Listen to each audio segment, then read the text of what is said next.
He's a lumberjack and he's okay. He sleeps all night and he works all day. Our faithful Canadian lumberjack Woody is here to show us all how to be a gatherer, an explorer, a fighter, and why you too should hate birds. Okay, maybe that one will go without explanation. Woody appears to be a simple man on the outside. It's his mind that gives people the worries. Seeming to be in a relationship with his own axe named Lucy, and a curse that has since gotten worse with the powers of the moon strengthening. This man can barely catch a break. We return to the more default stats similar to Wilson with 150 health and hunger and 200 sanity, but that might be misleading. But enough reading, where's the nearest forest?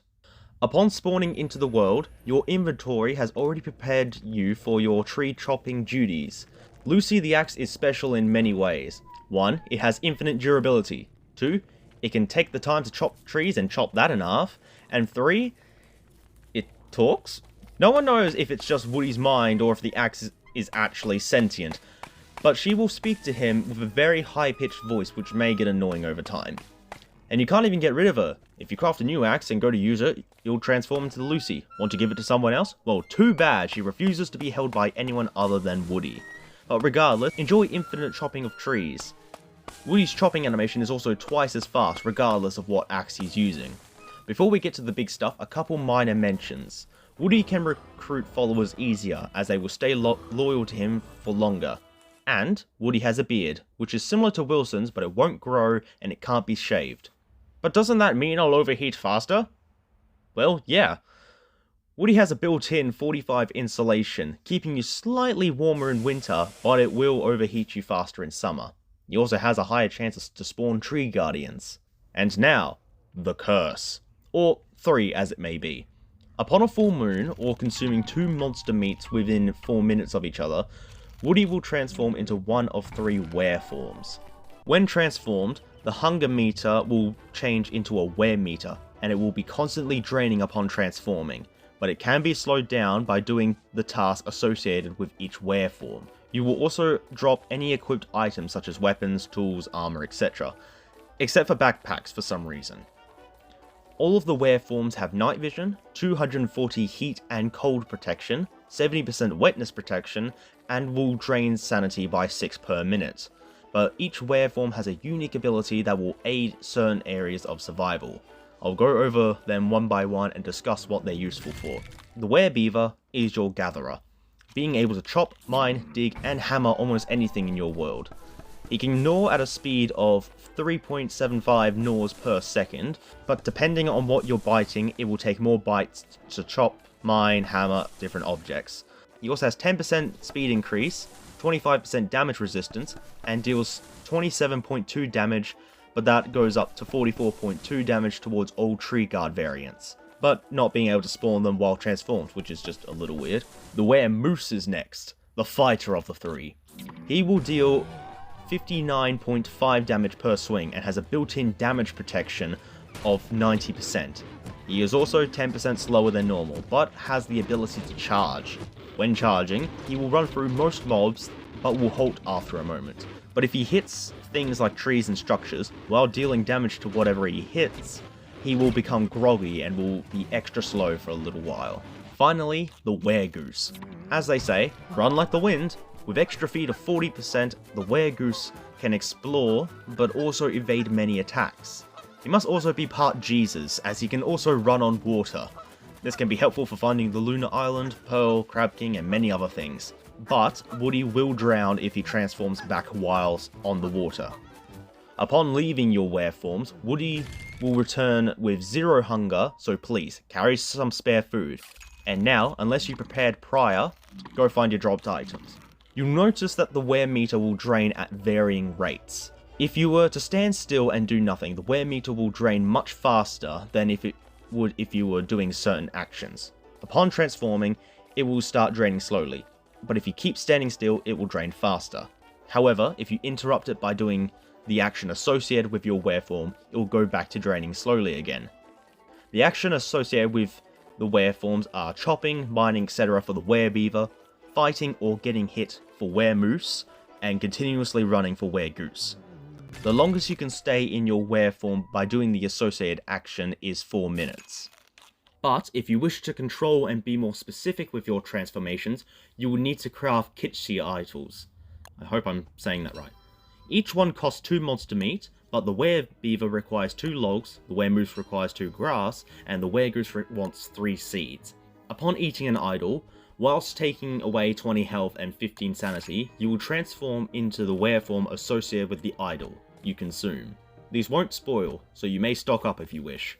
Other features of the curse: if transformed via the full moon, the were meter drain will last twice as long as before, meaning you will last for 8 minutes in your were form. If you're already transformed and then a full moon turns over, the were meter resets back to full. You can also avoid the full moon transformation entirely by just entering the caves. Once again, we return to his skill tree. 27 skills are on offer this time. Transformation timer 1, 2, and 3 will extend your maximum time within transformation by 20, 40, and 80%. I will return to Curse Embracer in just a moment. Werebeaver 1 will allow you to mine boulders in 5 bites rather than 11. Werebeaver 2 will make it so 1 bite is equivalent to 7 swings of an axe. And Werebeaver 3 will make it easier to mine hard materials like the pillars from the Nightmare Werepig, rift stools, and dreadstone outcrops. Werebeaver Mastery will be unlocked after purchasing all 3 Werebeaver skills, and will allow the player to perform a tail slam that will knock down trees and damage structures and boulders, but it will cost 5 points of your were meter per tail slam. Weremoose 1 will make the weremoose the same speed as a regular player while removing the grogginess effect after hitting objects while charging. Weremoose 2 will offer a 1.5 health regen every 5 seconds, and Weremoose 3 will allow you to stop midway through your charge by pressing any arrow keys. Weremoose Mastery will unlock after earning the previous 3 skills, but I'll mention now that you can only master one of the were forms with these skills. When unlocked, the weremoose will throw a slam on every 3rd consecutive punch that deals 136 physical damage, but also gives 80 planar damage, but only to mobs that have planar entity protection. He will also gain a flat 15 planar defense. Weregoose 1 makes you run 66% faster than a regular player over your original 40% speed increase. Weregoose 2 makes you completely waterproof, which is pretty self-explanatory. And then Weregoose 3 will grant you a guaranteed dodge, but it has a 5-second cooldown before it can be done again. Weregoose Mastery is once again available after the previous 3 skills are bought. It will give you the ability to take off. It costs 20 points of your were meter to do so, and it will teleport you to a random land tile in your world. You can't control where it lands, and this ability also works in the caves. Coming back to Curse Embracer, this skill is available after purchasing any 6 skills within the Curse section of your skill trees.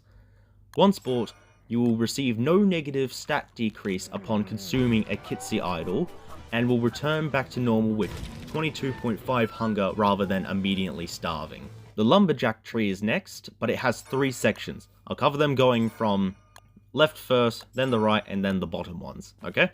The Quick Picker skills will increase the speed of picking grass, twigs, and berries by 10, 20, and 30%. Okay, that bit was a bit short. Tree Guard Feller 1 will increase damage to tree guards by 41.42%.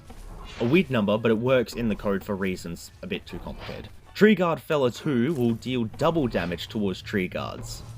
Tree Guard Feller 3 is different though.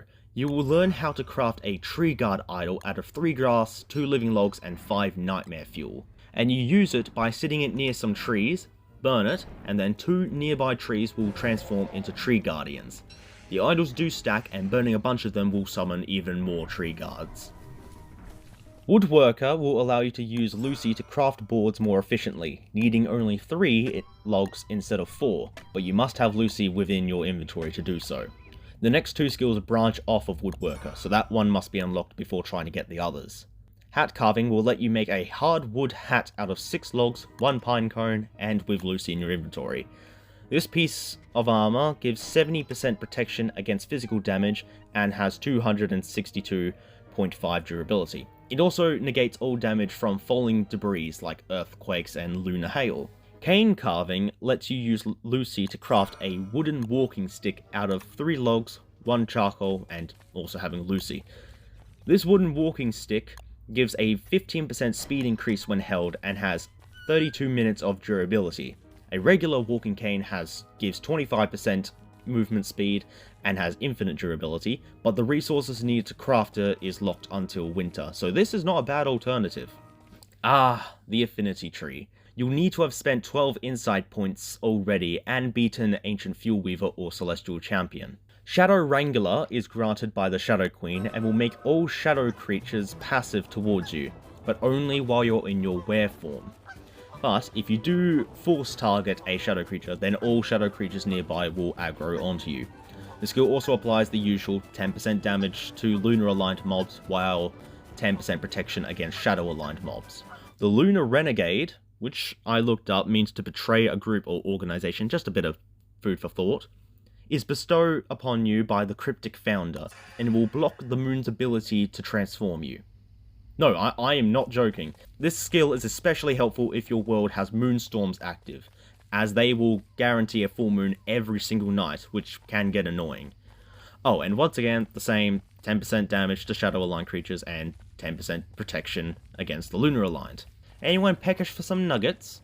How about some honey dip to go with them? This is Woodie's favourite food. This is a fairly simple recipe to make, requiring only 1 meat, 1 honey, and any 2 fillers that are not twigs. When eaten, it will yield 20 health, 5 sanity, and 37.5 hunger, but that gets increased to 52.5 hunger for Woodie players. Well, 5 o'clock, time to put the axe down and head home. Thank you everyone for joining me with this guide, hope you all enjoyed the video. Next month will be a lot of FNAF uploads as we work our way to Secret of the Mimic, and I hope you all had a nice time. Thank you all again, and I will see you all next time. Bye bye everyone.